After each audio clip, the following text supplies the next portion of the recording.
Hi, everybody. My name is Blaine. I'm Jono. You are down, System of a Down in a Hole. System of a Down in a Hole ski. What are we talking about this week, man? We're talking about documentaries. Big fan of any kind of documentary, or strictly one genre? No, I mean, documentaries are cool. Anything. I love documentaries. I don't fall asleep when I'm watching them.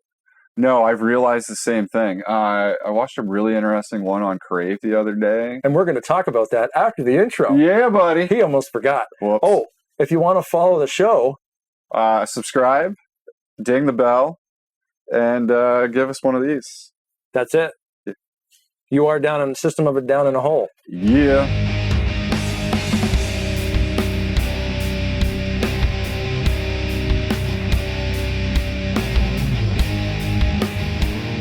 Oh, so years. What have you been... Oh, by the way, thanks, Riverhead. Mexican cerveza. You said this is local, right? Oh, hell yeah, man. Thank you, buddy. I'm really excited about cheers, this. Bro. Cheers. Hopefully that doesn't explode in my face now, but that's all part of live TV, even though it's not live. Almost.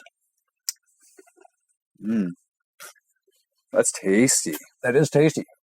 It's not obnoxious, which is why I love Riverhead Brewing, Kingston, Ontario, 631 Fortune I can taste the lime, but it's not like overpowering. It's not like a Bud Light lime where like you friggin' taste the lime. And they do sell this one now in your local LCBO. Go check it out. Yeah. It's pretty cool. Riverhead, local to Kingston. They got a lot of really cool beer. No, I'm not really in focus here. Do you want me to do it? You can if you want. Let's do it. Thanks, Riverhead. You make good brew. Yeah, I would absolutely say so. That's delicious. I say they'd sponsor the show, but I bought this. If they sponsored the show, they would have given me this. But I'm not an idiot. I'm going to just go buy it because it's great. Big fan. Maybe we'll get a few more episodes in that talk list. Yeah. Documentaries. After we talked about our beer. Man. What do you got going right now? Because we've just watched a couple of gnarly ones. Oh, man. I was like, when I got home from work the other morning, I put on this one.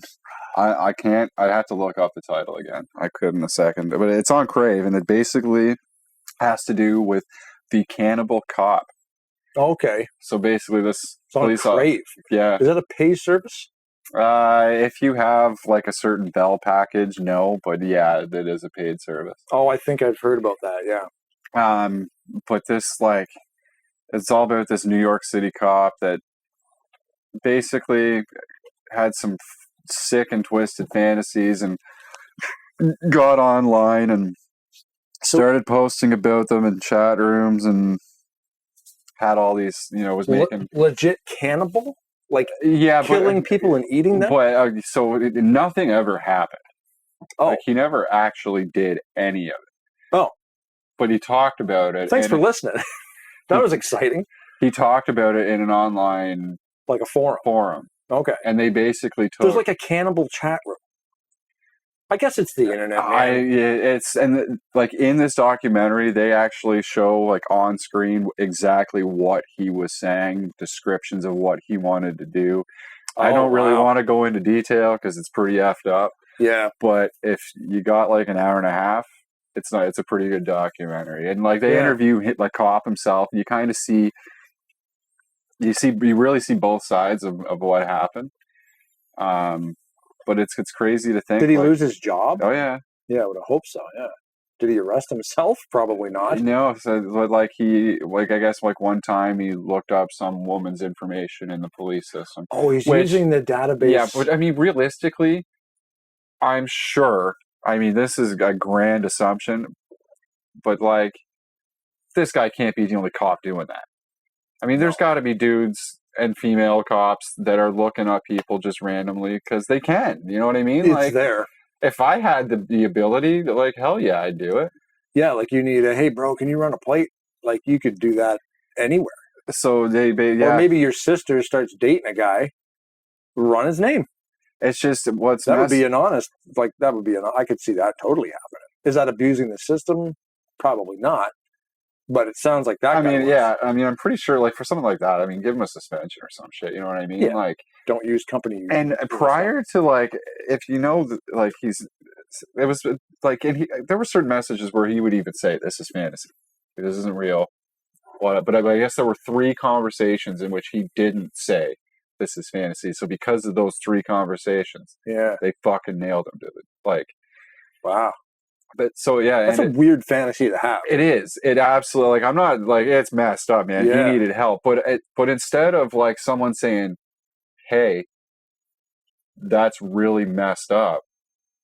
You need help. Mm-hmm. We're gonna help you." Which would be nice. Because keep in mind, at this point, like, he hadn't done anything wrong.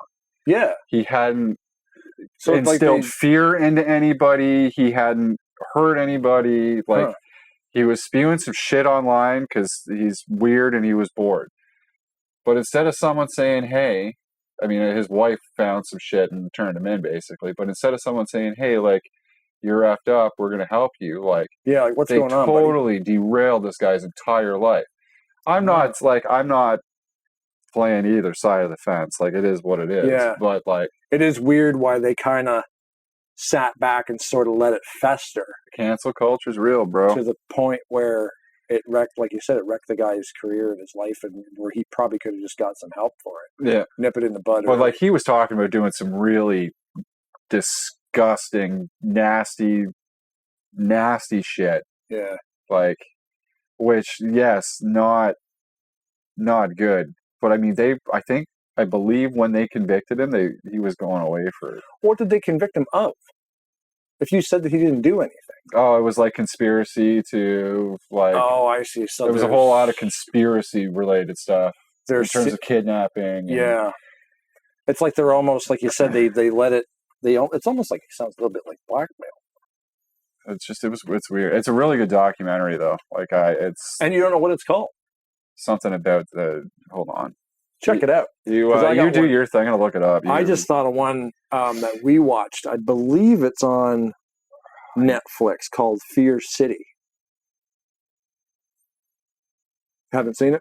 I'm trying. I don't. Can you? It's a 3 or 4 hour thing. It's about 3 episodes. It's called Fear City. It's about the mafia in New York and Manhattan back in the heyday. Before Giuliani got in there, and it shows how Rudolph Giuliani kind of. I can't look it up. Oh no! I don't have. Oh wait a minute, I'm getting there. There we go. But it's you got to be on Wi-Fi, no? No. I didn't give you the Wi-Fi password. No, yeah. Damn it! Asshole. I'm a dick. I should have given him the Wi-Fi. Should have given him the Wi-Fi password. Fear City is about the mop man, and it is such a good one. I believe it's on Netflix because that's basically what we use. Fantastic documentary. How they caught these mobsters. Yeah. And they've got like the whole, like you've got the Don at the top, and then you got all the guys, and it's like this big tree, right, of all these dudes. You got the Dons and the captains and all these guys. Yeah. And Gotti, a big thing about Gotti. John Gotti was in there. They focused on him a bit because he wasn't like top tier, but he had power from where he was sitting in that family. Yeah. Oh yeah. And when it was done, it was only 3 episodes. And I'm like, oh, it's over, because then they show how Rudolph Giuliani comes in and how they kind of got all these guys, and they had it all ready to go. They got all the information together, and they got it all ready to rock. And then they had to. The news was actually hitting the broadcasts. Yeah. Of how the cops were gonna corner all these mafia guys and take them all down. Like all the heads of all the families. They had enough information on all these guys, and they were going to hit all of them in one night. And the media was going to run it. So they're like, we got to go, and we got to go now. And the cops were like, what? And they went and they did it, and they got all of them, and then the news hit and everything else. But the news would have actually blown the cover. It's fantastic. That's crazy. I'll check that out. Spoiler alert, I guess. But it's amazing, man. Like the amount of information and the stuff that the mafia got away with, dude. Oh yeah. In cahoots with everyone. Oh yeah. I mean, when you got the police on your payroll, it's pretty easy. They controlled all the construction unions and like the concrete to build the building. Trump's in it, of course. Donald Trump. In cahoots with all these guys. They're supposed to announce tomorrow his company's being indicted in New York. Donald Trump. Yeah. Thought crimes. Boom. The case of the Cannibal Cop. Yeah, wow. Is what it's called. So basically the general description here is filmmaker Aaron Lee Carr examines the case of Gilberto Vai of New York, a police officer accused of conspiring to kidnap and cannibalize women. Wow. Yeah. And you can go to jail for that. Because it's, I guess it's in writing. So I guess in the United States, when two parties basically start coming up with like a plan, they start talking about doing something. That's good enough. That's it. They, like Minority Report. We can stop it before it happens. Thanks, Tom Cruise. That was a good movie, too. That was a freaking really good movie. Thanks, Steven Spielberg. Yes, sir. Yes. But yeah, so there's that. What else? There's a bunch of documentaries I've been watching. Do you want to take a quick break and come back with a couple more documentaries? Yeah, let's do it. Let's do it. Let's do it. Thanks for watching Down on a Hole. We're going to run a commercial. You're in a band. Oh, yes. Do you want to play a clip from a Godthorn tune? Yeah. There's actually, there's a few tunes over some episodes I think we can throw in there. Probably. Some good This ideas. is Godthorn. It's doom metal, so it's slow and it's heavy, so cover your ears if you know.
So yeah, Fear City, awesome. Thought Crimes. The case of the Cannibal Cop.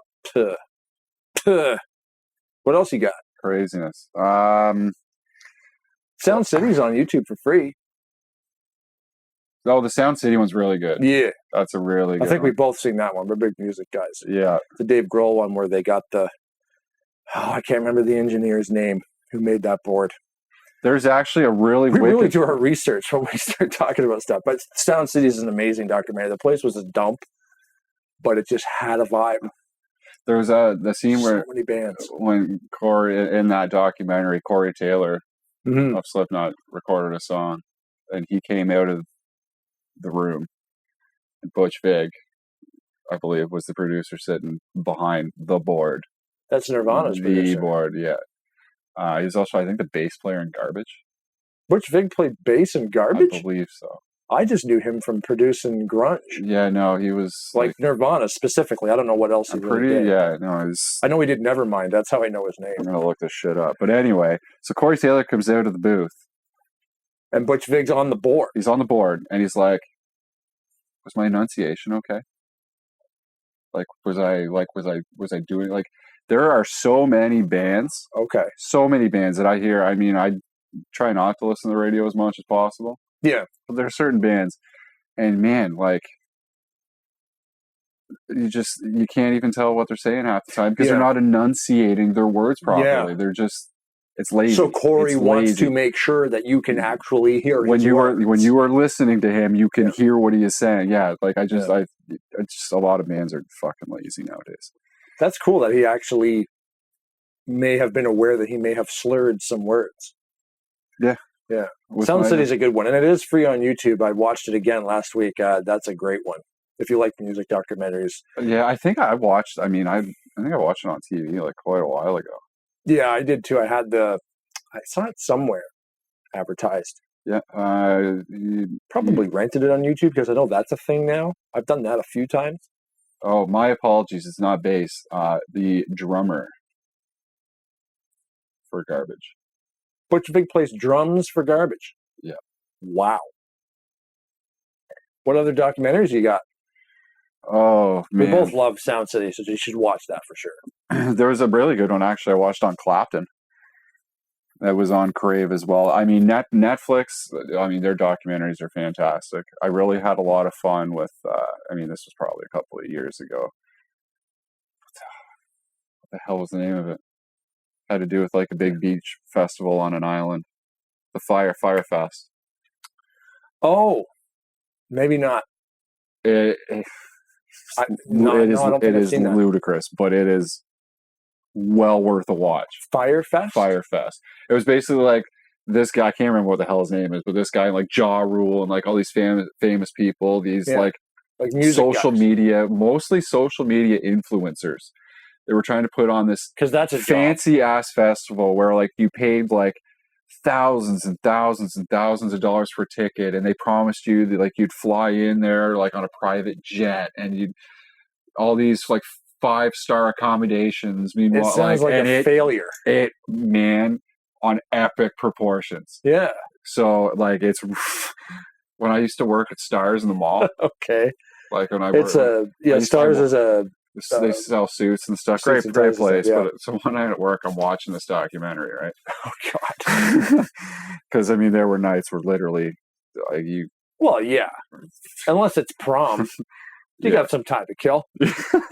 But man, I'm telling like this, it's so good. Fire. Like I know it's not new by any means, but really good. And it's just an epic failure. Epic. That sounds like a riot. Like Buddy ended up going to prison afterwards because it was such a scam. Oh yeah. He went to prison for like scamming people. It was. So you took my money and delivered on nothing. Nothing, and Yoink. like totally like ruined the lives of all these like people that were just like fans. Well, and not just them, but like the people that were on the island. Oh, like because they had hired local people and like it. Oh man, shit show.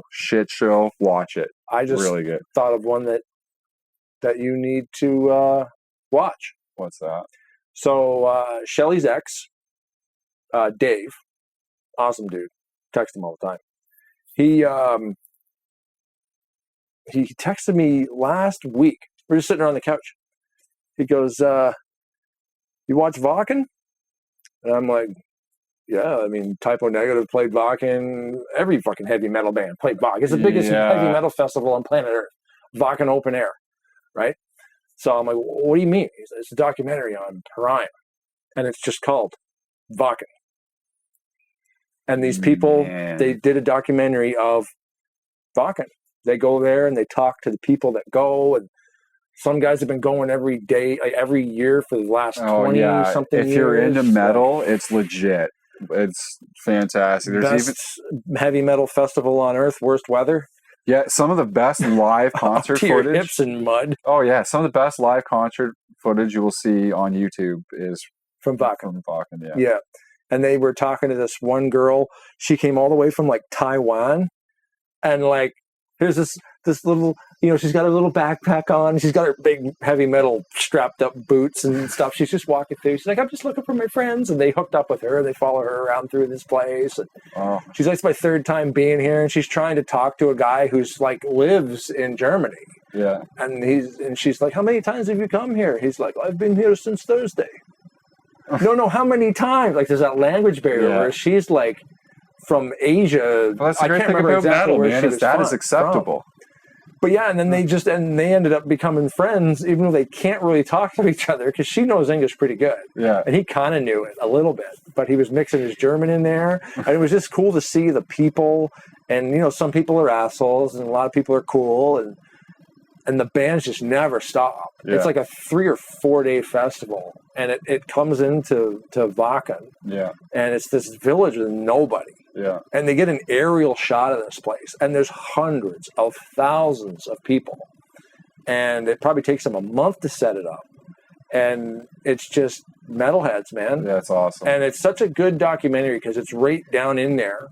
And they get access to everything. They're talking to Scotty, and they're talking to Corey Taylor. They're talking to everyone, you know, about how they just, you have to go to Wacken because it's the heavy metal mecca. And these two dudes that started it are still running it. That's awesome. And it's so professionally run. Yeah. In contrast to the one you were just talking about, which is an absolute shit show. Yeah. Wacken is not a shit show. It is amazing how they can keep something of that size organized. So there you go. Hundreds of fucking bands. Two documentaries that you can go opposite ends of the spectrum. You want to see how to run a festival? Watch Wacken. You want to see how not to run a festival? Watch Firefest. And there you go. I mean, I'm a huge fan of I love the true crime stuff. Yes. That's my jam. And we watched so many of them, I couldn't even begin to name the one we just watched last week. There was something Some about of them are so frustrating. Man, there's one on Netflix about the Cecil Hotel. Dude, I think I've watched that one. Man, that's where everybody dies. Yeah. But it's really good. That's a good one. It's like a 3 or 4 parter, I think. Yes. And it's top notch. Oh my God. Documentary. Because there was a guy. There was a girl that was at the Cecil, and it's a dump. Yeah, because it's right on the rim of like Harlem. And like, I mean, is it Harlem? No, I thought Skid Row. It's in LA. It's right on the rim of like where Skid Row is, and then she was in there, and she kind of left, and then they didn't know where she went. And there's like a weird scene in an elevator where she's like pressing all the buttons. Yeah. But I guess like this is a hotel that like it's cursed. Yeah, because like guys like Ted Bundy and shit used to go there. But then tourists also go there because it's not far from LAX. I guess. And it's cheap. Like it's like a rundown cheap hotel for people. $40 a night, cool. Sure, it's not the worst. It's huge. And like all the drug dealers and shit that live in there. Yeah, something that I just type Cecil Hotel in the Netflix search bar, and I'm sure it'll be the first thing that pops up. That is a really good one. We need to actually write the names of some of these things down because we watched one last week. Maybe we can get them to start popping up on the screen. Can you do that? Get the text to pop up with the name of the... If I can do that. Oh, you mean if I remember the name and Google it later?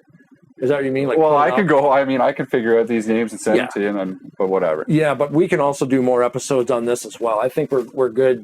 There's a lot for now, the Cecil, because I got to go back and find the names of some of these other ones. Because the true crime ones, I think, are a big one. That's almost a YouTube show in itself. Yeah, I mean, there's a South Park episode on murder porn.